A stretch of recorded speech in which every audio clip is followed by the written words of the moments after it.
చూడండి సోదరులారా, ఇది రోజ్ ఫామ్ అనమాట. Green house rose cultivation. ఈ చూడండి బడ్ ఎంత పర్ఫెక్ట్గా ఉంది చూడండి సోదరులారా. స్టిక్ కానీ స్టెమ్ కానీ ఇట్ ఈస్ 100% ప్రొఫెషనల్ జాబ్ అనమాట. చూడొచ్చు మీరు, ఇది ఎంత బాగా స్టిక్ స్టెమ్ కానీ ఎంత పర్ఫెక్ట్ తీసారు చూడండి. పర్ఫెక్ట్ అనమాట. ఇక్కడ నుంచి స్టార్ట్ అయ్యింది చూడండి ఎంత బాగుంది.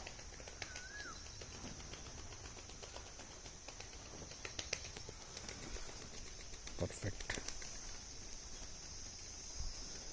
సో జనరల్ ఏంటంటే ఇప్పుడు మార్కెట్లో ఉన్న గ్రీన్ హౌస్ గ్రోయింగ్ క్రాప్స్లో rose also one of the famous and financial figures also very nice.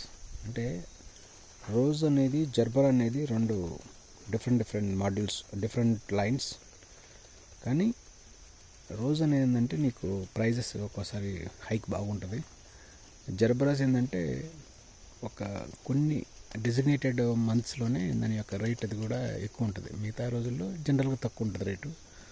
So compare to జర్బరా and rose, so కొంతమంది ఫార్మర్స్ ఏంటంటే ఒక్కొక్కసారి లక్కీగా ఏంటంటే రోజు బాగా రేట్ వచ్చింది అంటారు, కొంతమంది ఏమో జర్బరా బాగా వచ్చింది అంటారు. సో ఏది వచ్చినా కానీ సోదరులారా, ఫ్లోరికల్చర్ ఏంటంటే ఈ ఫ్లోరికల్చర్ క్రాప్స్ గ్రోయింగ్ చేయడం ఏంటంటే మేజర్ పెట్టుబడులు అనేవి చాలా ఎక్కువ ఉంటాయి. హిడెన్ పెట్టుబడులు అనమాట, కనపడం మీకు.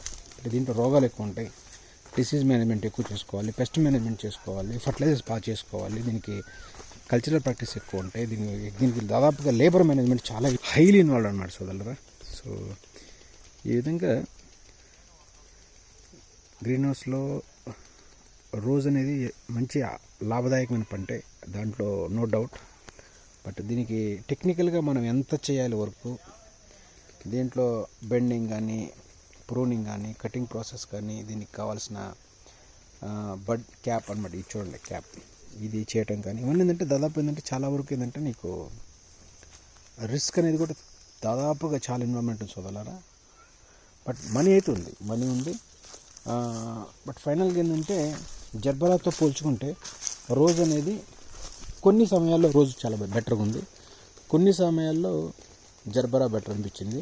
బట్ ఓవరాల్ చూసుకుంటే రిస్క్ తక్కువ, కొంచెం టెన్షన్ ఎక్కువ లేకుండా కొంచెం యావరేజ్ రేట్ వచ్చుద్ది, బాగా చేసుకోవచ్చు అనుకుంటే జర్బరా బెటర్ అని అంటున్నారు సోదరులారా. జర్బరా ఇది ఎప్పటికైనా మంచి పంటే, కాకపోతే కొంచెం రేటు బాగుంటే ఒక బంచ్ వచ్చేసి కనీసం 40-50 రూపాయలు ఉంటే అది మంచి సక్సెస్ఫుల్ క్రాప్ అనమాట. బట్ రోజు ఏంటంటే ఒక్కొక్కసారి మార్కెట్లో హై అనమాట, బాగా వెళ్ళిపోద్ది పైకి, డిమాండ్ చాలా ఎక్కువ ఉంటుంది అనమాట, ఒక్కోసారి చాలా తక్కువ ఉంటుంది. బట్ ఓవరాల్గా ఏంటంటే కంపేర్ టు రోజ్ అనేది ఏంటంటే గులాబీ కంటే కూడా మెయిన్ మనం చెప్పుకోయిందంటే గులాబీ ఏంటంటే మార్కెట్ ప్రైజెస్ అనేది బాగా చిక్కుతాయి ఒకసారి, చాలా నీకు అద్భుతమైన రేట్స్ ఉంటాయి అన్నమాట. సో ఇవన్నీ మనం దృష్టిలో పెట్టుకొని ఎవరైతే చేయాలనుకుంటున్నారో, సో ఇవన్నీ వీటికి ఎలా మనము బ్యాలెన్స్ చేసుకొని మన మెయింటెనెన్స్, షెడ్యూల్స్, పెట్టుబడులు ఇవన్నీ ఎలా చేసుకోగలం అవన్నీ చూసుకొని మనం చేసుకోవాలి. లేదు ఎవరో చెప్పారు రోజులు డబ్బులు వస్తాయి, ఇది జర్బరాలో డబ్బులు తక్కువ, అట్లా కాదు. చివరికి ఎట్లా ఉంటుందంటే జర్బరా ఫార్మ్ దగ్గరికి పోతేనేమో అతను అంటాడు సార్ రేట్లు సార్ గిట్టుబాటు కావట్లేదు అంటున్నాడు. మరి రోజ్ ఫార్మ్ దగ్గరికి వెళ్తే వాళ్ళు కొద్ది రోజుల తర్వాత మళ్ళీ వాళ్ళు ఇది కూడా గిట్టుబాటు కావట్లేదు మీ రేటు. అంటే మొత్తం ఏంటంటే కన్ఫ్యూజ్, ఫ్లోరికల్చర్ అంతా కన్ఫ్యూజ్ ఉంచుదలరు. చూడటానికి బాగానే ఉంటుంది, దూరపు కొన్న నులుపులాగా చూడటానికి అన్నీ బాగానే ఉంటాయి, కానీ ద రియాలిటీకి దగ్గరకు వచ్చాక అన్ని సమస్యలు సోదరులరు. సో ఏ క్రాప్ అయినా సరే అంత సమానమే. ఎస్పెషల్లీ ఏంటంటే ఈ మన కంట్రీలో ఏంటంటే గిట్టుబాటు ధర లేదు, ఈవెన్ కూరగాయల కట్టను, ఫ్లవర్స్ కూడా సరైన రేట్లు లేవు. ఈ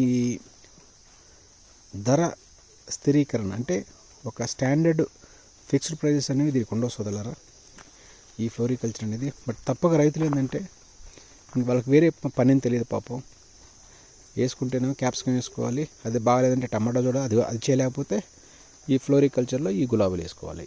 ఇదే సోదరులారా, దీన్ని బట్టే రైతులు అనేవాళ్ళు ఏంటంటే మానసికంగా వాళ్ళు కూడా కన్ఫ్యూజ్లో కొట్టుమిట్టాడుతున్నారు సోదరులారా.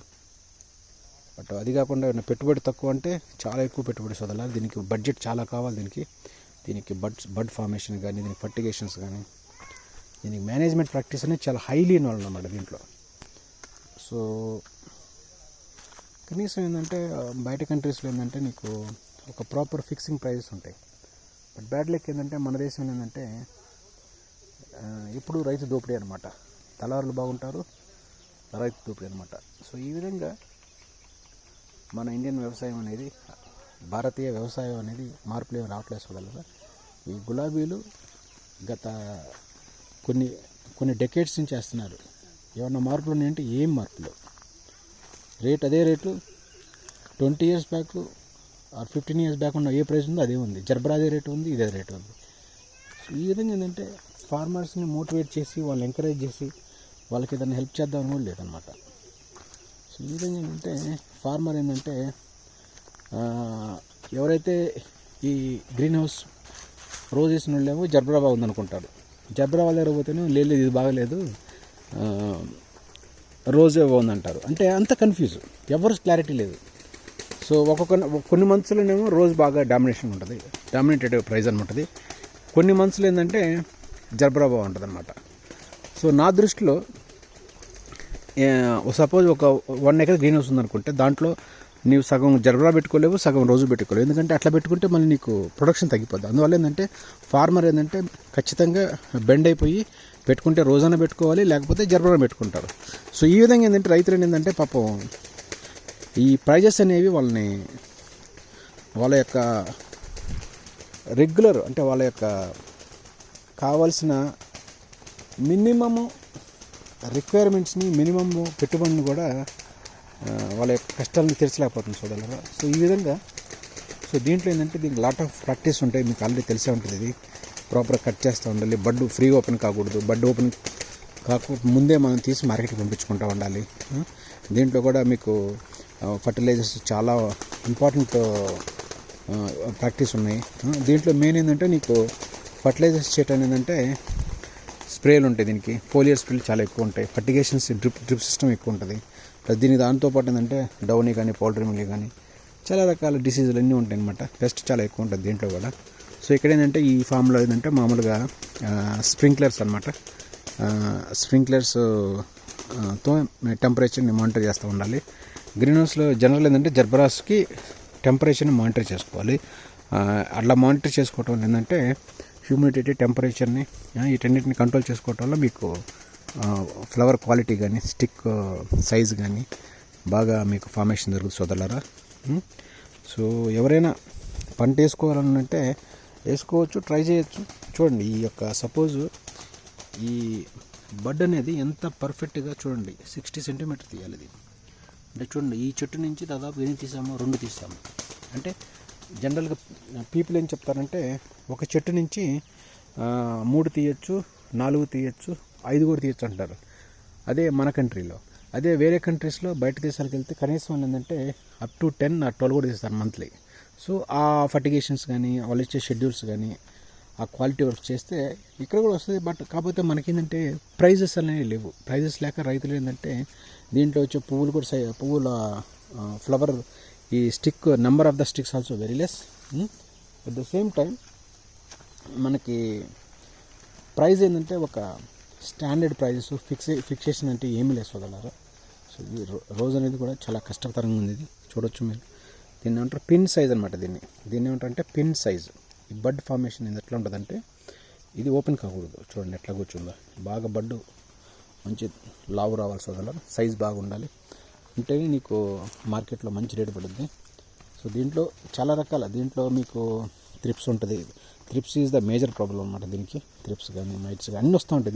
దీనికి రోజుకి దాదాపుగా అన్ని రకాల ప్రాబ్లమ్స్ ఉన్నాయి దీంట్లో. మెయిన్ దీంట్లో సోదరులారా రోజు ఎవరైతే పండిస్తున్నారో, పండేయాలనుకున్నారో చూడొచ్చు మీరు. మేజర్ మనం చేయాల్సింది రోజులో మెగ్నీషియం కానీ, okay, and manganese, zinc, okay, 100% మీరు స్ప్రేలు కనుక చేసుకుంటే లీఫ్ క్వాలిటీ పెరుగుద్ది. బడ్ సైజు పెరుగుతూ ఉంటుంది, ఫోటోసెన్సిస్ బాగా అవుతూ ఉంటుంది. సో దీనివల్ల ఏంటంటే నీకు స్టెమ్ మొక్క అన్ని రకాలుగా ఏంటంటే నీకు ఎక్కువ రావడానికి ఆస్కారం ఉంటుంది. ఐరన్ ఆల్సో స్ప్రే చేసి వదల, ఐరన్ కూడా మీకు చిలేటెడ్, మొత్తం చిలేటెడ్ బ్రాండ్సే మనము తీసుకోవాలి. సో ఈ విధంగా చేసుకుంటే రోజెస్ కూడా మంచిదే వదలరా. బట్ ఇది లాభం లాసు డబ్బులు ఉన్నాయా లేవు అనేది మనం ఏది ప్రామిస్ చేసి చెప్పలేము. జస్ట్ ఫార్మర్ అనే అతను ప్రాక్టికల్గా ఎక్స్పీరియన్స్ తీసుకుంటేనే అతను తన యొక్క లైవ్లీహుడ్ ఏంటంటే తన యొక్క ప్రాక్టీసెస్ని ముందుకు వెళ్ళిపోతూ ఉంటాడు. అంతకుమించి దీంట్లో కోట్లు ఉన్నాయి లేకపోతే జర్బరాలో కోట్లు అని కాదు వదలరా. రెండు సమానమే, ఒకసారి కుడియడం ఉంటాయి అంతే రెండు క్రాప్స్. సో నా దృష్టిలో జర్బరా అనేది చాలా ఈజీ పంట నా దృష్టిలో, అంటే నా యొక్క ప్రాక్టికల్ ఎక్స్పీరియన్స్ మీకు చెప్తున్నాను. రోజులు ఏంటంటే ప్రతిదీ మీకు టెక్నికల్ వర్క్ ఎన్వైర్న్మెంట్ ఉంటుంది. దీనికి ఎక్కువ ప్రూనింగ్ కానీ, మనం కటింగ్ చేసే విధానం కానీ, సెలెక్షన్ ఆఫ్ ద నోట్స్ కానీ, ఇదంతా ఏంటంటే దీంట్లో కొంచెం టెక్నికల్గా చేసే వాళ్ళే దీంట్లో సక్సెస్ కాగలుగుతారు. లేదు నా ఇష్టం నేను చేస్తా అంటే అది కూడా పనులు కాదు సోదరులారా, అది విషయం. సరేనా? సో చూడవచ్చు మీరు.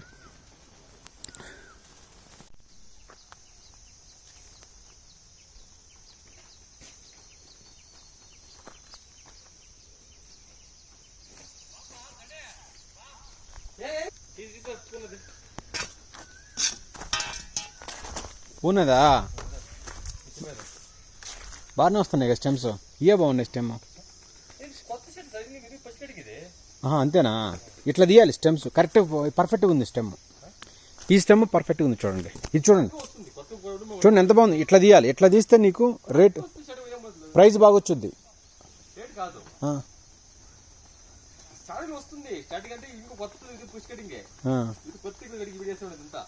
అతను అడగండి ఏది బాగుంటే అదే చూద్దాం మనం. బడ్ బాగానే ఉంది, బడ్ బాగా వస్తుంది, బడ్ బాగానే ఉంది, ఓపెన్ అయిపోయి అంత లేదు. స్టెమ్ కూడా చాలా హెల్దీగా ఉంది, 60 సెంటీమీటర్ పైన వస్తుంది.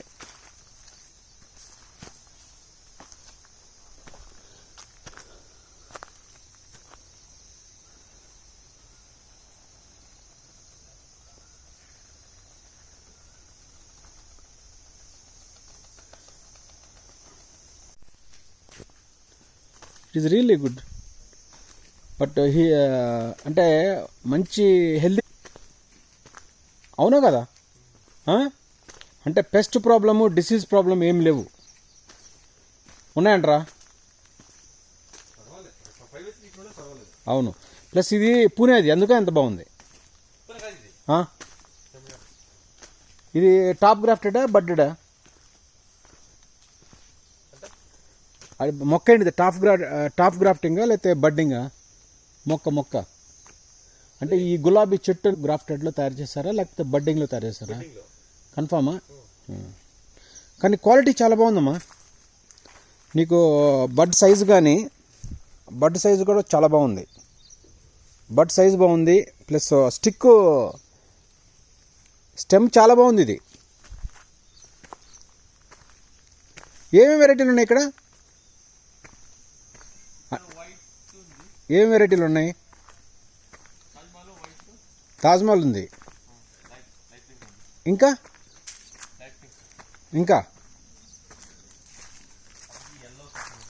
ఇంకోటి సెంట్ వెరైటీ ఒకటి ఉంటుందిగా.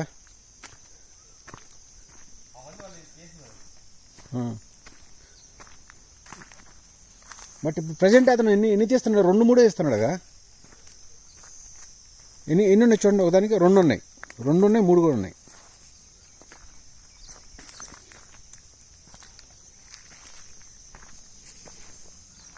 సమ్మర్ అంటే దీనికి పండగ, గులాబీకి సమ్మర్ అంటే అసలు ఎంత హ్యాపీనెస్.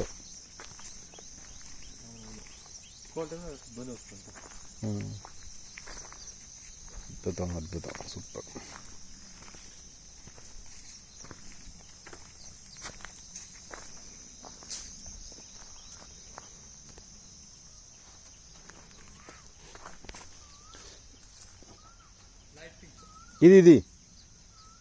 ఇది తాజ్మహల్ ఇది.